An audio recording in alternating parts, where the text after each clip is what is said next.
Actually, that's something that I'm finding interesting. As most of you know, I think it's literally my 5th day here, and WildEarth has an atmosphere like no other. Yes, I'm the only girl here at the moment, but they're all very polite, very respectful. All the men I work with are gentlemen, so I must say it's been a very warm welcome. And one of those who's given me a really warm welcome is Rexon, my Shangaan friend, as we now calling him. Hi everyone, just joining here around the fire. It's very good for me, and nice to meet Angie for his 5th day around the camp, which is very awesome. Yeah, it's been good meeting Rick for you as well, Rex, and I must say, you've always been quiet, always friendly, always got the smile on your face, I must say. Yeah, it's how the Shangaan behave around the area. Shangaan. Oh, that's a brilliant, interesting Shangaan. From when I've started you, I've been drilling you with questions about the Shangaan and your background. It's so interesting, Rexon. Yes, very interesting. Actually, as Peter mentioned that we are going to talk a little bit about our background, all of us, Angie, Peter, myself, Marco. My background, I'm coming around the area. My future, I really like to be in the bush. I'm born around here, more southeast of the area where we are called Bush Lodge. While I was still young and grew up around the area, playing around, climbing trees, eating tree gums, taking care of cattle, goats, started from there. Is actually how I know all of this information of trekking and doing all of stuff. Actually, I grow around in this environment. This is my home. As I said last week, although sound was not good, this is my class, this is my university degree, is where actually I learned a lot of my knowledge around in the area, Angie. I think your education was probably the best. I mean, growing up in the bush is magic. Really, it's magic, Rexon. It's classic, I'll say it. As Peter last time asked me, is a lot of children really that I inspired on this trekking or to become a guide in future or whatever. It's quite a lot of them, which even at home I really play with kids. As a lot of people know from the website, I'm doing school outside with kids, a lot of projects I'm very much involved with there, trying to teach all the kids about treks and everything, playing together with them, having fun. Although you know that a lot of time, this time, nowadays, I mean, a lot of people, especially tribe, our culture getting, they're losing the culture, is getting diluted. I mean, the number of people that like Western influence is very, very high. But keeping that in the rural areas, for kids to come around the bush, to learn more about the trees, learn more about the birds, trekking, and they really, really like that quite a lot. Well, definitely. I mean, never mind teaching the children, actually, you'll find that most of us, myself, Marco, and Peter, if there's anything we're uncertain of, we know we can come ask you. Definitely, you're all welcome.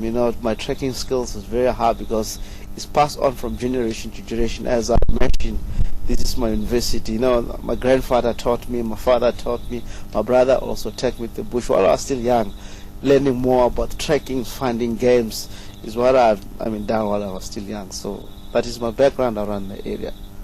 And Rexon, if you don't mind me asking, your own children, when you say you're teaching children, surely your own kids must be in there as well. You're probably raising them the same way and introducing them to the passion for the bush. Yeah, for sure. I got one son. I got 3 daughters, which my son is very much inquisitive on coming to the bush, taking him with kitties and check around the bush.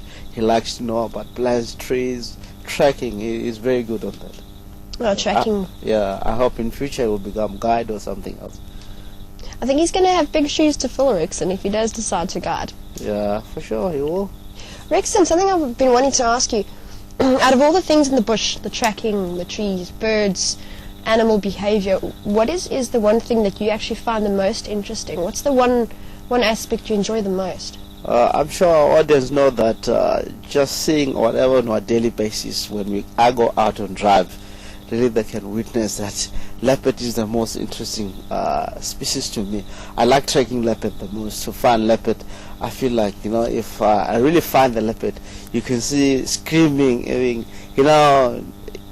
can see, my participation if I find something, and the way I react in front of camera, you can really see that I'm a lot more happy.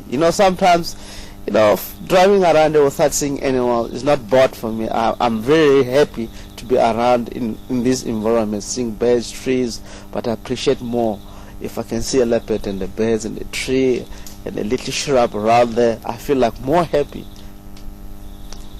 No, I think with Rexon, most things make you happy. I've seen you just get excited generally about everything in the bush, but a leopard is a beautiful creature. I like your choice. It's a very good one.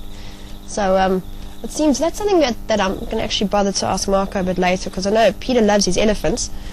You love your leopard. I love lions. They're absolutely amazing. I can't wait to see the mapochos. And Rexon, that's something I'm going to be asking you. I'm going to bother you until you show me those mapochos. Myself and the viewers, I know we're going to love it. Definitely by my instinct, because I've been around the area.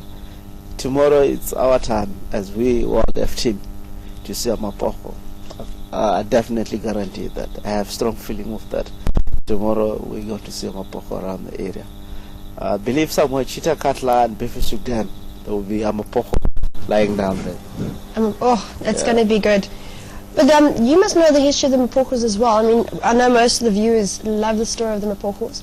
And have you basically known their history all this time from when they started forming a coalition? To be honest, mapocho, it's one of the pride that really each and individuals around us in service centers we guide. We don't have much information because they traverse in a bigger area. Some of the part of the area we're not really having traversing rights. So we have little information here. The other guide from Wales, they have little information.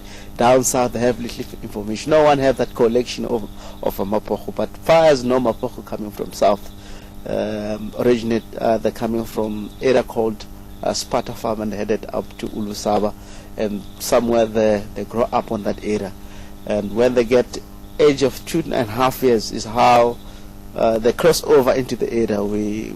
My first time to see mapocho, it was on Shortcut Galago. All of them, 5 of them, they were lying down there, and I really like, oh, what's going on here? They were still young on that age, so really we don't have much information from mapocho. More people that know much about them, maybe 50-60%, it will be down south. We only have like 30-40% of the information. I think you've probably got about 50 or 60. You're probably just holding out in us, Rexon. You know a lot more than we know. Folks, Rexon, thank you so much. He's always educating us.